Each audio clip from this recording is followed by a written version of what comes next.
बिस्मिल्लाहिर्रहमानिर्रहीम। अस्सलाम वालेकुम व्यूअर्स, कैसे हैं आप सब। Welcome to my YouTube channel. आज मैं आपके लिए बहुत ही हेल्दी और ताकतवर लड्डू बनाने की रेसिपी लाई हूँ। बहुत ही सस्ती सी ये रेसिपी है। कोई इसमें महंगे महंगे ड्राई फ्रूट्स का इस्तेमाल नहीं किया गया। सर्दी के मौसम में ये लड्डू बनाकर ज़रूर खाने चाहिए। सिर्फ एक लड्डू रोज़ाना खा लें, आपके जोड़ों का दर्द, कमर का दर्द, पट्ठों का दर्द सब ख़त्म हो जाएंगे। इतने फ़ायदेमंद हैं ये अलसी के बीज। तो इसके लिए मैंने यहाँ पर आधा किलो अलसी ली है। इसको हम एक कढ़ाई में डाल लेंगे। सबसे पहले हम इसको हल्का सा ड्राई रोस्ट करेंगे। अलसी के बीजों को जब भी इस्तेमाल करें हमेशा उसको ड्राई रोस्ट करके ही इस्तेमाल करें, क्योंकि इस तरह ये ज़्यादा फ़ायदेमंद होती हैं। तो मीडियम टू लो फ्लेम पर हम इनको तकरीबन 1 से 2 मिनट के लिए ड्राई रोस्ट कर लेंगे। आँच को हमने बहुत ज़्यादा तेज़ नहीं करना है, क्योंकि अगर हम आँच को तेज़ करेंगे तो ये बहुत जल्दी जल जाते हैं। और इसमें काफ़ी मिकदार में ओमेगा 3 फैटी एसिड भी होता है, जो कि हमारे दिल को सेहतमंद रखने के लिए बहुत ज़रूरी है। तो अलसी के बीजों को हमने ड्राई रोस्ट कर लिया है। अभी हम इनको पीस लेंगे। ड्राई रोस्ट करने के बाद जब ये हल्के से गर्म हो तभी इनको पीस लें तो ज़्यादा बेहतर है। तो अभी हम यहाँ पर गुड़ का शीरा बनाएंगे। इसके लिए मैंने 1.5 गिलास पानी कढ़ाई में डाल दिया है और इसमें हम गुड़ डाल देंगे। शीरा बनाने के लिए मैंने यहाँ पर तकरीबन 1 किलो गुड़ लिया है, क्योंकि आधा किलो मैंने अलसी के बीज लिए हैं और आधा किलो ही तकरीबन मैं इसमें गंदम का आटा इस्तेमाल करूँगी और आधा किलो ही इसमें भुने हुए चने का आटा इस्तेमाल होगा। तो इस हिसाब से मैंने 1 किलो गुड़ लिया है। गुड़ की क्वांटिटी आप अपनी मर्ज़ी के हिसाब से कम या ज़्यादा भी कर सकते हैं। खुशबू के लिए हम इसमें 3 से 4 सब्ज़ इलायची डाल देंगे और गुड़ के शीरे को हमने इतनी देर पकाना है कि इसमें तार बनने लगे। गुड़ भी हमारी सेहत के लिए बहुत ही फ़ायदेमंद होता है, जिस्म को गर्माहट पहुंचाता है और सर्दी के मौसम में, और इसमें आयरन काफ़ी मिकदार में होता है।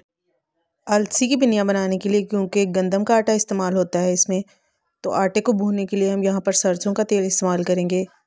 गंदम का आटा मैंने तकरीबन यहाँ पर आधा किलो लिया है। अलसी की पिनियों की जो असल रेसिपी है, जो हमारी नानी या दादी के ज़माने से चली आ रही है, उसमें गुड़ और सरसों का तेल ही इस्तेमाल होता है, क्योंकि अगर हम ऑयल या चीनी वगैरह इस्तेमाल करेंगे तो इस रेसिपी का वो टेस्ट नहीं बनेगा जो कि होना चाहिए। और सरसों के तेल के तो बेशुमार फ़ायदे हैं। अगर हम खाना पकाने में इसका इस्तेमाल करें तो ये हमें बहुत सी बीमारियों से बचाता है, और एंटीबैक्टीरियल और एंटी फंगल होने की वजह से इसका एक फ़ायदा ये भी है कि ये आपको बहुत सारे इन्फेक्शन से बचाता है। और अचार वगैरह को लंबे अरसे के लिए महफूज करने के लिए तो सरसों के ऑयल से बेहतर कोई ऑयल भी नहीं है। तो गंदम के आटे को मैंने भून लिया है। अभी यहाँ पर मैं आधा किलो भुने हुए चने का आटा इस्तेमाल करूँगी। चने क्योंकि पहले से ही भुने हुए होते हैं तो इस आटे को भूनना ज़रूरी नहीं है। अभी हम फ्लेम को ऑफ़ कर देंगे। भुने हुए चने हमारे दिमाग के लिए बहुत फ़ायदेमंद होते हैं। दिमाग को तेज़ करते हैं, ये नज़र को बेहतर करते हैं। सर्दी के मौसम में रात को सोने से पहले भुने हुए चने खाने से नज़ला और ज़ुकाम वगैरह में भी काफ़ी आराम मिलता है। अब साथ ही इसमें जो अलसी हमने भून कर और पीस कर रखी थी वो भी इसमें शामिल कर देंगे। अभी यहाँ पर कुछ ड्राई फ्रूट्स इसमें शामिल करेंगे। किशमिश और मूंगफली मैंने यहाँ पर ली है।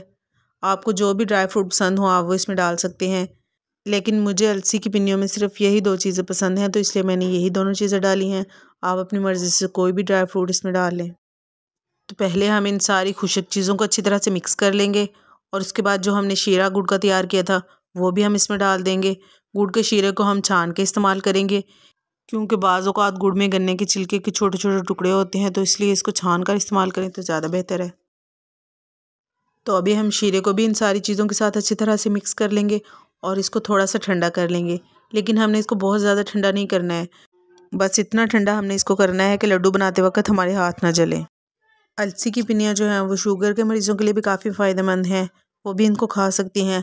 बस गुड़ वगैरह की क्वांटिटी थोड़ी कम रखें।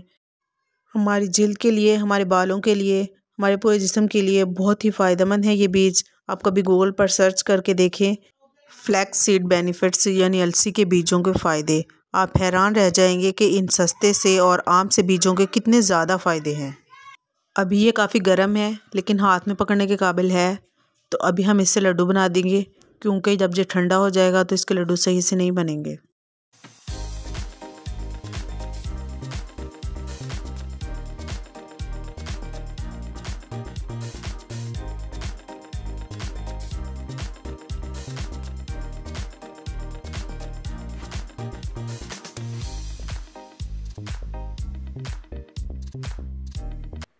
तो सारे लड्डू मैंने बनाकर तैयार कर लिए हैं। आप चाहें तो इनको फ्रिज में रख के भी इस्तेमाल कर सकती हैं और चाहें तो आप बाहर रख के इस्तेमाल कर सकती हैं।